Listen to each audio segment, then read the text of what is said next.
உனக்கு அவருக்கு ஒரே குழந்தை. என்னது? எப்படி மாடு உழவு கலையுது அந்த மாதிரி நாங்க அப்படியே அலையறோம். ஒரு விஷயம் பேசி வச்சிருக்கேன். அப்புறம் ஒரு குடுத்துருவாரு. விஷயம் பேசி வச்சிருக்கேன். என்னண்ட? 185 பேசி வச்சிருக்கேன்.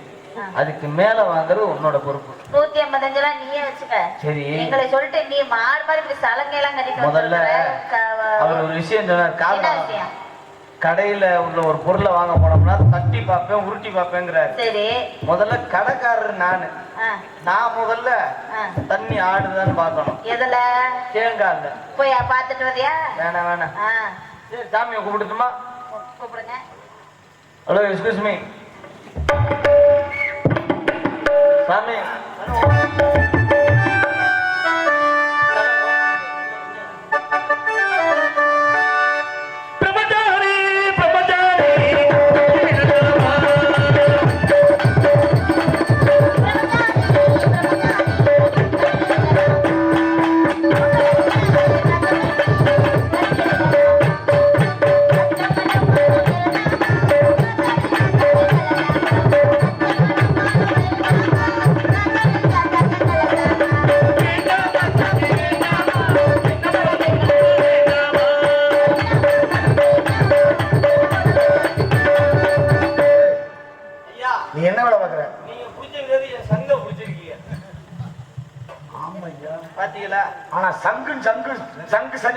ஒன்னே ஒண்ணு, எதுக்காக இந்த சங்க நான் கழுத்துல மாட்டிருக்கேன்?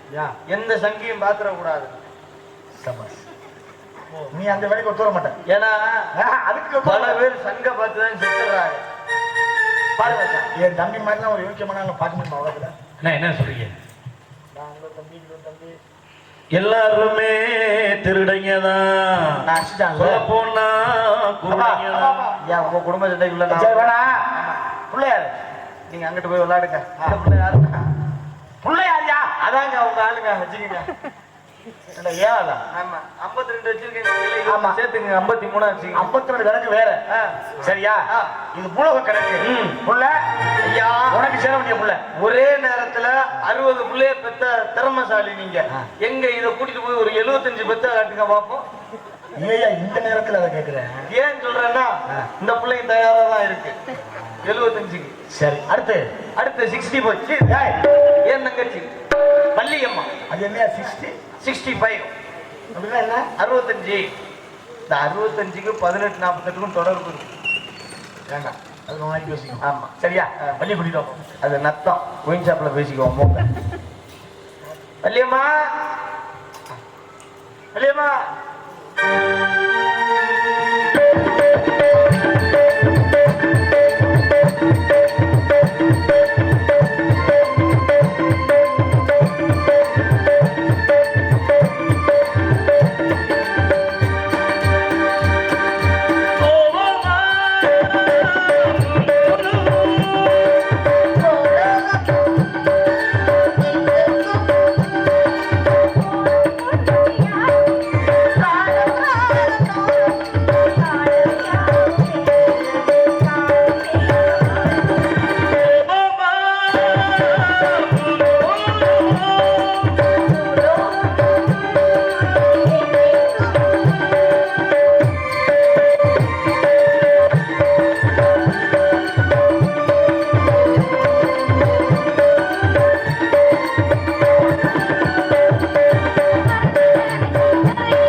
தங்கச்சி நம்ம இடத்திற்கு அரிச்சந்திரன் வருகை தந்திருக்கிறார்.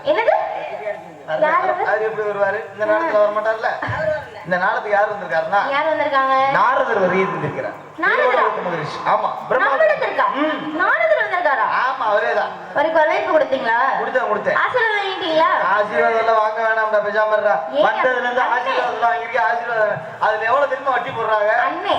ஆசீர்வாதம் வாங்குனீங்கன்னு கேட்டேன். எல்என்டி, பெல்ஸ்டார், ஈசாப், விடிவெட்டி, விடியாத வெட்டி இதுல எல்லாம் வாங்க சொல்லு. ஆசீர்வாதம் வேணாம். அண்ணே அவரை கூப்பிடுங்க, நானும் ஆசீர்வாதம் வாங்கிக்கிறேன். ஆதார் கார்டு ஜெராக்ஸ் எடுத்துட்டு வந்துரு. அண்ணே காலையில வாங்கி கொடுத்துறேன். எங்களுக்கும் தன் நாட்டு மக்களுக்கும் என் அண்ணனுக்கும் நல்வரவு தருமாறு இரு கரம் கூப்பி சிரம் தாழ்த்தி கேட்டுக்கொள்கிறேன் சுவாமி. சுவாமிக்கு வரவேற்பு கொடுப்போமா? 1.5 கிலோல கொடுறா. சாமி கட்ட போய் எடுத்துட்டு வந்து சாமி தண்ணி அடிக்கிறாரு.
சந்தோஷம். நீங்களாம் போகலாம். எங்களுக்கு கிளம்ப வேண்டிய நேரம் வந்துருச்சு. சரி, போகும்போது உங்களிடம் ஒரு சிறிய விண்ணப்பம். அது என்னப்பம்? அடுத்த ஜென்மம் என்று ஒன்று இருந்தால் இந்த பிள்ளை புத்தா படைச்சு சரி என்ன பாம்பா படைச்சு விட்டுரு. படைக்கிறப்ப இன்னொன்னையும் பண்ணிடுங்க. என்ன? வேற ஒரு புத்தையும் படைச்சிருங்க. சரி. ஏன்னா இந்த புத்துல பல பாம்பு குடியேறியது. சரி.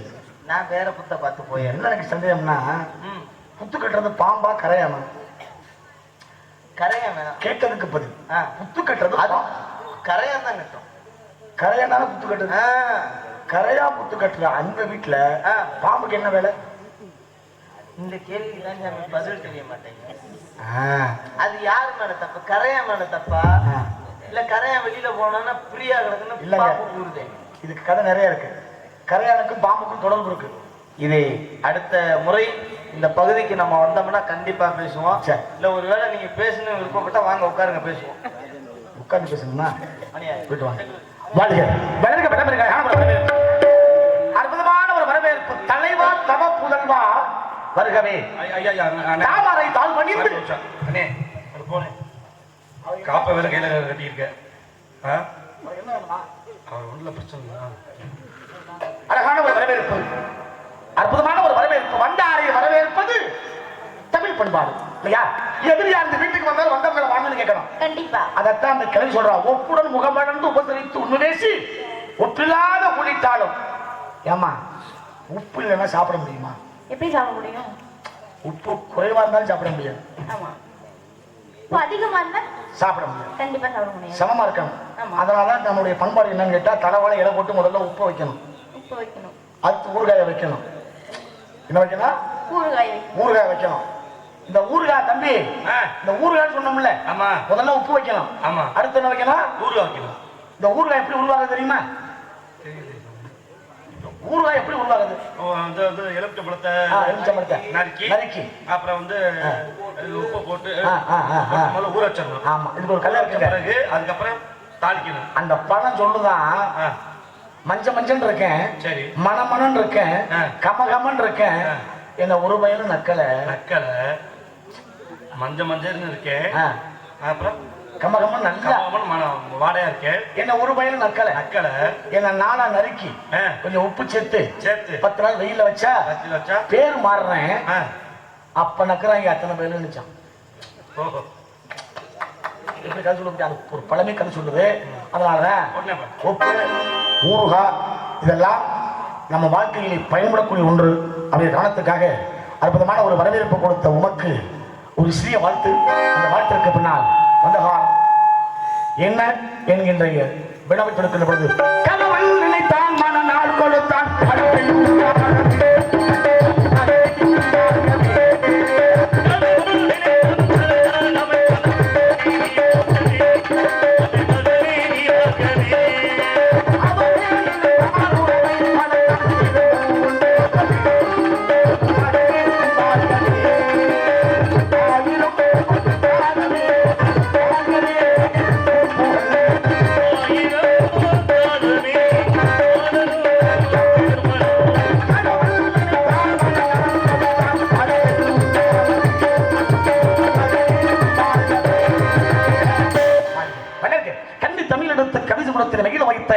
ஏன் தலையை ஈப்பேற்பட்ட இடத்துக்கு வந்தனால் இந்த இடம் பெருமையிலே வேண்டும். தவம் செய்யணும்னா ஒரு ஆள் போதும். தவத்திற்கு ஒருவர், தமிழுக்கு இருவர், குலத்திற்கு மூவர், சவத்திற்கு நாங்கள், சகலத்திற்கும் ஐவன் சொல்லியிருக்காங்க. ஏய், உள்ள திறமை பாத்தியா? எப்படி நான் தவம் செய்யணும்னா ஒரு ஆள் போதும்னு தான் சொன்னேன்.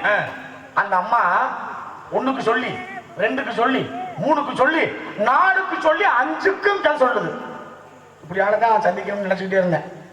தவம் செய்யணும்னா ஒரு ஆள் போதும் நான் சொல்ற பொழுதே நீ கொண்டு வந்து முடிக்கல அப்படின்னா உங்ககிட்ட சரக்கு நிறைய இருக்கும்னு நான் எதிர்பார்க்கிறேன்.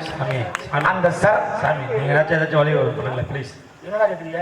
சரக்குன்னு சொன்னீங்கல்ல. ஏண்டா நீங்க எனக்கு சரக்கு இல்லடா, இது தமிழ் சரக்கு. தமிழ் சரக்கா? நீங்களே ஏமாத்திட்டே போங்க, நீங்களே ஏமாத்திட்டே போங்க. நான் என்ன ஏமாத்துறேன்? பப்பன்கார் வந்தாப்புல அவர் சரக்கு வச்சிருக்கேன்னாப்புல. சரி சரி, ஏதோ நல்லதா இருக்கு உங்களுக்கு பாருங்க. நீங்க நினைக்கிற அந்த சரக்கு இல்ல, அழகு அற்புதம். அதனாலதான் வரவேற்பு. அந்த வரவேற்பு அப்படிங்கிறது மிக பழமையானதும் கூட புதுமையானதும் கூட. அதனால் தான் கலைக்கோட்டு முனிவனுக்கு தசரதன் கொடுத்தான் ஒரு வரவேற்பு. அப்படி தசரதன் வரவேற்பு கொடுத்ததுனாலே அங்க என்ன நிகழ்ந்தது தெரியுமாமா? குழந்தையே இல்ல அவருக்கு. ஆமா, தயரதற்கு குழந்தையே இல்ல, குழந்தை இல்ல. ஆமா, ஆனா தசரதனுக்கு பொண்டாட்டி எத்தனை பேர் தெரியுமா? தெரியுமே. எத்தனை பேர்? எத்தனை பேர் கேக்குறீங்கன்னா 60,003 மனைவிகள். என்ன நான் எத்தனை மனைவின்னு தான் கேட்டேன். ஆனா நீ என்ன சொல்ற? 60,003 மனைவிகள் இருக்காங்க. 60,003 மனைவிகள். ஆமா, 60,000 பேர்த்த கல்யாணம் பண்ணதுக்கு ஒரு காரணம். ஆமா இல்லையா? அவன் சொல்ற அழிப்பண்ணவன் குலத்தை என்ன முடியல, அதனாலதான் 60,000 திருமணம் முடிந்தான் தசரதன். அது ஒரு வகையில. ஆனா பட்டத்தரசி அப்படின்னா அங்கீகாரம் பெற்றவங்க 3 பேரு. 3 பேரு. ஆமா, ஒண்ணு கோசலை, கைகை, சுமித்திரை. கோசலை, கைகை, சுமித்திரை. ஆமா, பாவம் வந்துச்சுன்னா கதை மாறி போயிடும். சுபத்திரை அப்படின்னா அது மகாபாரதத்துக்கு போயிடும். அர்ஜுன பொண்டாட்டி, அபிமன்யுடைய அம்மா. ஆனா நீங்க என்ன சொல்றீங்க? சுமித்திரை சொன்னேன், மா போட்டீங்க. சுமத்திரை அப்படின்னா தசரத பொண்டாட்டி. இந்த 3 பேத்துக்குமே குழந்தை இல்லை. என்ன ஆள்ற உண்டு? குழந்தை இல்லைங்கிற காரணத்துக்காக வரவழைக்கப்பட்டான். யாரு? தலையில கொம்பு முளைச்ச ஒரு முனிவன். அவன் பேர் என்ன தெரியுமா? கலைக்கோட்டு முனிவன் பேரு. கலைக்கோட்டு முனிவன் கால் வைத்தான், அங்கநாடு மலை பொழிந்தது, செழிப்படைந்தது. கேள்விப்பட்ட தசரதன் வரவேற்பை கொடுத்தான், வந்தான். மிகப்பெரிய ஒரு யாகம். அந்த யாகத்தில் அபிபாகம் வந்தது. 3 மழை கொடுத்தப்படுது. அங்கே 4 குழந்தை பிறந்தது. எத்தனை பிள்ளை? 4 குழந்தைகள். பொண்டாட்டி எத்தனை பேரு? 3 பேரு. 3 பேரு. 3 பேருக்கு 4 குழந்தை பிறந்தது. அது எப்படியா சுவாமி? முதல்ல என்ன வந்ததுன்னா பாயாச கலசம். யாகம் என்ன நடத்துறாங்க? புத்திர காமேஷ்டி யாகம் நடத்துறாங்க. முதலில் சாப்பிட்டது யாரு? கோசலை. பிறந்தவன் ராமன். இரண்டாவது சாப்பிட்டது கைகை. பிறந்தவன் பரதன். மூன்றாவதாக மீதம் இருந்ததை வள்ளித்து சாப்பிட்டது லட்சுமணனா. மீதம் இருந்ததை வள்ளித்து சாப்பிட்டதுனால உங்களுக்கு 2 குழந்தை பிறந்தது. ஆமா. இப்ப கோசலைங்கிறது ராமுடைய அம்மா. ஆமா. லட்சுமண அம்மா சுமித்ரை. ஆனா அம்மா 2 பேரு, அப்பந்தான் ஒரு ஆளு. ஆனா நம்ம ஊர்ல ஒரு அம்மா 2 பிள்ளைய பெத்தெடுத்துட்டா, நம்ம ஊர்ல ஒரு பிரசவத்துல 2 ஆம்பளை பிள்ளை பிறந்துச்சுன்னா என்ன பேர் வைக்கிறோம்? ராமன் லட்சுமணன் பேர் வைக்கிறோம். அப்படித்தானே? ஆனா கதை அது இல்ல. ராம அம்மா வேற, லட்சுமண அம்மா வேற. அப்ப வேற வேற தாய்க்கு பிறந்த 2 குழந்தை நம்ம ஊர்ல பிறந்துச்சுன்னா ஒன்னா பேர் வைக்கிறோம், ராமன் லட்சுமணன். இதுக்கு என்ன காரணம் சொல்லுது இந்த ராமாயணம்னா, 4 குழந்தைங்க தொட்டில போட்டுக்கிட்டு தலாட்டினாங்க. அதுல ஒரே ஒரு புள்ள அழுதுகிட்டே இருந்துச்சு. இன்னைக்கு நம்ம வீட்டுல ஒரு குழந்தை அழுதுச்சுன்னா அந்த குழந்தைக்கு அது இருக்கு இது இருக்குன்னு ஒன்னும் மருத்துவமனை இல்லைன்னா வேற மாந்திரிகம் அங்கே போயிட்டோம். ஆனா இந்த குழந்தை அழுதுகிட்டே இருக்கு. அப்பன் தசரதன் வேதனைப்படுறான். ரொம்ப நாளைக்கு அப்புறம் இப்படி குழந்தைக்கு வந்துச்சு, இந்த குழந்தைய அழுதுகிட்டே இருக்கேன்னு உள்ளுக்கு ஒரு வசிஷ்டர் வர்றார். வேதனையோட தசரதன் சொல்றான். அப்பதான் அவர் சொல்றாரு, இந்த 3ஆவது கணக்கு வர குழந்தை, அந்த குழந்தைய தூக்குடான்னாரு. தசரதன் தூக்குன. இந்த தொட்டி இருக்கு பத்தியா ஒரு பிள்ளை, அதோட சேர்த்து போடுறான்னு. சேர்த்து போட்டோம்னா அழுத குழந்தை அழுகை நிப்பாட்டிடுச்சு. தசரனுக்கு சந்தோஷம். என்னடா அப்படின்னு, ஏய் ராமன் யாருடைய அவதாரம்னு உனக்கு தெரியாது, இந்த லட்சுமணன் யாருடைய அவதாரம்னு உனக்கு தெரியாது. ஆனா 2 பேரையும் பிரிச்ச இந்த உலகத்துக்கு பெருமை இல்லை. 2 பேரும் எப்பவும் சேர்ந்தே இருக்கணும் அப்படிங்கிற காரணத்தை சொன்னவன் வசிஷ்டர். அதனாலதான் இந்த ஊர்ல 2 குழந்தை பிறந்தா ராமன் லட்சுமணன் அப்படின்னு நம்ம பேர் வைக்கிறோம். ஒரு கதை. ஆனா 4 குழந்தை பிறந்தது. 4 குழந்தை பிறந்த உடனே கதை நிறைய ஆரம்பிக்குது பாருங்க. ராமன் காட்டுக்கு போகணும். ராமன் காட்டுக்கு போகணும்னு நினைச்ச உடனே பொண்டாட்டி என்ன பண்ணாங்க? கூட கிளம்பிட்டா. சீதை. அப்ப ராமன் காட்டுக்கு போனோம்னா தம்பி பரதன் போனானா? இல்ல. சத்ருகன் போனானா? யார் போனார்? லட்சுமணன் மட்டும் தான் போனாரு. இந்த மட்டும் தான் போறேன். இதுக்குள்ள என்ன கதைன்னா, 14 வருஷம் எவன் தூங்காம முடிச்சுக்கிட்டு இருக்கானோ அவன் மூலியமா, 14 வருஷம் கட்டின மனைவிய யார் தொடாம இருக்கானோ அவன் மூலியமா தாண்டா என் பிள்ளைக்கு சாபம் வேணும்னு யார் கேட்டா? ராவணன் கேட்கின்றான். ராவணன் முன்னாடி மண்டோதரி 2 பேருமே கேட்கிறாங்க.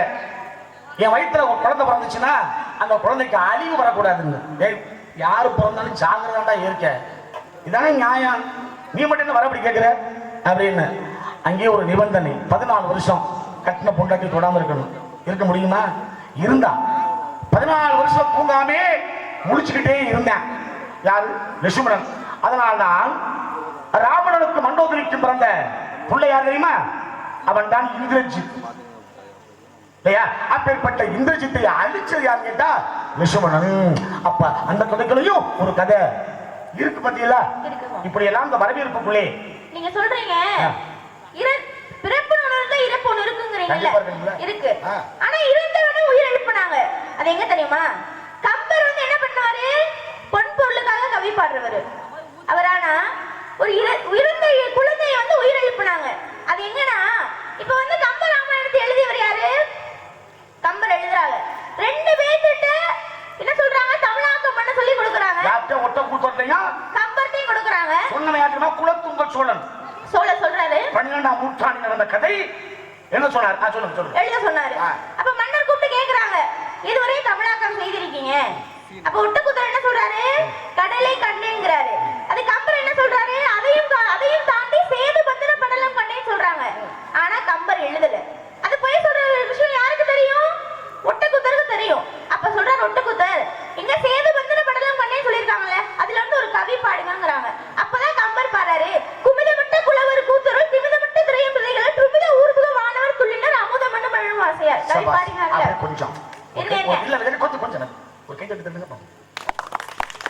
தெரியுமா? நான் பெருமைக்காக சொல்ல, ஒழுங்கான ஓடிட்டு இருக்கு. இந்த கவி நிறைய பேருக்கு தெரியாது. கம்பரை பாட சொன்ன உடனேயே இவன் பாடுறான். திருப்பி சொல்லுமா, என்ன பாட்டு பண்ணாரு? குமிதமிட்ட குலவர் குமிதமிட்ட குலவர் திமிதமிட்ட திரையும் திரைகள் துமித ஊர்புகள் வானவர் துள்ளினர் அமுதமனும் வழிமனும் ஆசையாள். குமிங்கிற வார்த்தை அகராதில இல்லைன்னு வாதிடுறான் ஒட்ட குத்தம். ஆமா அதுதானே? கண்டிப்பா. ஆனால் அதுக்கு அவர் கம்பர் என்ன சொல்றாரு? மறுநாளை காலையில வீட்டு வெளியே வாங்க, நாளைக்கு என்ன அர்த்தம் அப்படிங்கறத சொல்றேங்கிறாரு. அப்ப பாருங்களே, கலைவாணி தேவியோட முழு அருள் பெற்றவர் யாரு? கம்பர். அப்ப அவர் அந்த இடத்துல பொய் சொல்லியிருக்காரு. ஒரு கவி யார் நினைச்சு பண்ணாலும் கலைவாணி தேவி நினைச்சு பாடினாங்க. அப்போ அந்த தேவி என்ன பண்றாங்க, வராங்க. இந்த வீதியில வந்து மோர் கடையிற பெண்ணா உட்கார்ந்து மோர் கடைஞ்சிட்டு இருக்காங்க. குழந்தைகள் எல்லாம் விளையாடிட்டு இருக்காங்க. அப்ப யார் யார் வராங்க? மன்னர், அமைச்சர் எல்லாம் வராங்க. வரப்ப அந்த பெண் என்ன சொல்றாங்க? மோர் தும்பி பற்றும், தள்ளி போய் விளையாடுங்க அப்படிங்கிறாங்க. அப்ப என்ன மன்னர் இதை கேட்டு என்ன சொல்றாரு? ஓ, அப்ப தும்பி என்றால் துளி என்று அர்த்தம் தான், உலகம் நடப்பல அப்படிங்கிறாங்க. அப்ப என்ன பண்றாரு ஒட்ட குத்தவர்? இவ்வளவு சொல்லி நம்ம நம்பல, மன்னர் நம்பல. அப்ப என்ன பண்றாரு? எழுதுன ஏட்டெல்லாம் கிழிக்கிறாரு. அப்ப போய் கம்பர் தடுக்கிறாங்க. அப்ப வந்து இன்ன வரையுமே ராமாயணத்துல ஒட்ட குத்தரா எழுதப்பட்ட காண்டம் உத்தரகாண்டம். அப்ப என்ன பண்ணாரு? கம்பர் எழுதி முடிக்கிறாரு. கோவில்ல காளியம்மன் கோவில்ல உட்கார்ந்து எழுதுறாங்க 15 நாள். இரவு பகல் தூங்காம எழுதி முடிக்கிறாங்க. எழுதி முடிச்சா போதுமா? அரங்கேற்றம் பண்ணணும். எங்க? திருவரங்கம் என்ற சொல்லி ஸ்ரீரங்கத்துல அரங்கேற்றம் பண்ணணும். சும்மா அரங்கேற்றம் பண்ண முடியுமா? பிள்ளை 3000 பேர் கையெழுத்து வேணும். அப்ப ஒருத்தவங்களை பார்த்தா ஒருத்தவங்களை பார்க்க முடியல. அப்ப என்ன பண்றாங்கன்னா, ஒரு தலைவரோட பையன் இறந்திருக்காங்க. அந்த இடத்துல போய் இது மாதிரி நான் ஒரு காவியத்தை எழுதியிருக்கேன், பிள்ளை 3000 பேர் கையெழுத்து கொடுத்தீங்கன்னா அதை நான் திருவரங்கம் என்ற சொல்லி ஸ்ரீரங்கத்துல அரங்கேற்றம் பண்ணிடுவேன் அப்படிங்கிறாங்க. அப்ப தலைவர் கேட்கிறாரு, இந்தா இந்த இடத்துல என்ன நடக்குது? நீ அவள் எழுதிய சக்தி வாய்ந்தவனா இருந்தா, நீ எழுதிய காவியம் உண்மையா இருந்தா, இறந்தவன உயிரெழுப்பு கையெழுத்து போட்டு தரன்னு சொல்றாங்க. அப்பதான் அவர் கலைவாணி தேவியை நினைச்சு ஒரு 3 கவி பாடுறாங்க.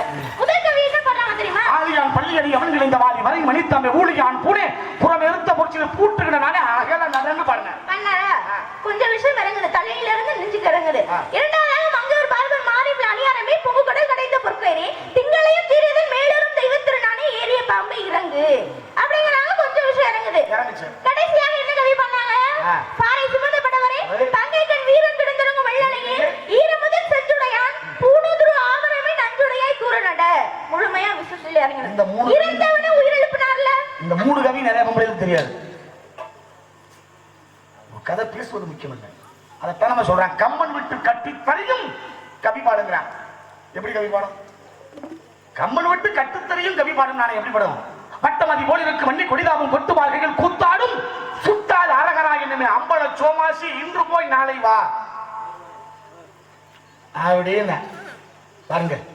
அப்ப நீங்க சொன்ன 3 கவிகளை பாடி இறந்த குழந்தை உயிரோடு வந்தது ஒப்புதல் கொடுக்குறாங்க. இதுலயும் ஒரு ரகசியம் சொல்றேன் கேட்டுக்க. என்ன சுவாமி? 3000 அந்தணர்கள். இந்த 3000த்துல 2099 அந்தணர்கள். சிவனை சேர்த்தால் 3000 சிவனை அங்கே சேர்க்கணும். இல்ல ஒரு சொந்த ஊர். அப்ப 3000 பேரும் கையொப்பமிட ராமாயணம் அரங்கேற்றம் நடந்தது திருவரங்கத்திலே. சிறப்பு அரங்கேற்றம். எந்த நூலா இருந்தாலும் அரங்கேற்றம் வேணும், ஒப்புதல் வேணும். ரொம்ப சிறப்பா சொன்னீங்க. இவ்வளவு சிறப்பு இருக்கிறது. அதுக்குள்ள இந்த பையங்களை எங்க போனாங்கன்னு தெரியல. ஆமா, இதுதான் காரணம். அப்ப ராமாயணத்துக்குள் புலப்படாத விஷயங்கள் எக்கச்சக்க. நீங்க சொன்னதுக்கு ஒரு கதை கேட்டுக்கீங்களே. ஆமா, மகாபாரதத்துல கொடைவள்ளன்னா கர்ணன். இந்த கர்ணன் வேதனைப்படுறான். போய் கண்ணங்கிட்ட நின்றுக்கிட்டு, டேய் இந்த உலகத்துல எனக்கு ஏண்டா இந்த நிலைமை சொல்றான் பாரு கர்ணன். எனக்கு ஏண்டா இந்த நிலைமை? பெத்த தாயிடா, இந்த பூமியில ஒரு அம்மா ஒரு குழந்தைய பெத்த அந்த குழந்தைய வளர்க்கணும். ஆனா எங்க அம்மா வர்றா என்னை கொண்டு போய் ஆத்துல போட்டுட்டு போயிட்டான். சரி, அம்மா சரியில்லை, அப்பனாவது காப்பாத்தணும்ல. கண்டிப்பா. கர்ணனுக்கு அப்பா யாரு தெரியுமா? சூரிய பகவான். ஒருவேளை அப்ப அந்தாலும் என்ன கைவிட்டான்டா, அப்பனும் கைவிட்டு ஆத்தாலும் கைவிட்டு எனக்கு கத்து கொடுத்தானே வாத்தியாரு. உங்க வாத்தியாரு பெருமாள் ராஜ், எங்க வாத்தியாரு விசி வீரமுத்து, ஒரு கோயில் அர்ச்சகர். ஒரு நாளைக்கு எங்க வாத்தியாரை காமிக்கிறேன் பாரு. ஆமா, ஒரு மிகப்பெரிய அம்மன் ஆலயத்துடைய அர்ச்சகர். அவர் உங்க வாத்தியார் மாதிரி நிறைய பேருக்கு படம்லாம் கொடுத்துருக்காரு. திலகவதிக்கு அவர் தான் வாத்தியார், எனக்கு அவர் தான் வாத்தியார், தேன்மொழிக்கு அவர் தான் வாத்தியார், ரேணுகா தேவிக்கு அவர் தான் வாத்தியார். இப்படி நிறைய மாணவர்களையும் அவங்க உருவாக்கி கொண்டிருக்காரு. சிறப்பு. அப்ப பாருங்க, அப்ப கத்துக் கொடுத்த வாத்தியார் அந்த அளவாவது எனக்கு காப்பாத்திருக்கணும், அந்த ஆளும் ஜாபத்தை கொடுத்தேன். ஆனா தெய்வம்டா நீ, நீனே என்னை காப்பாத்தாம கை விட்டுட்டியடா, அது நியாயமா அப்படின்னு கர்ணன் அழுகிறேன். கண்ணு கர்ணா, உன் கதை பரவாயில்லடா, என் கதை அதை விட மோசம் பண்ணது நான் கண்ணு. ஒரு அம்மா ஒரு குழந்தைய எங்கடா பெற்றெடுக்கல, பிரசவ அறையிலடா, நான் பிறந்தது சிறைச்சாலையிலடா.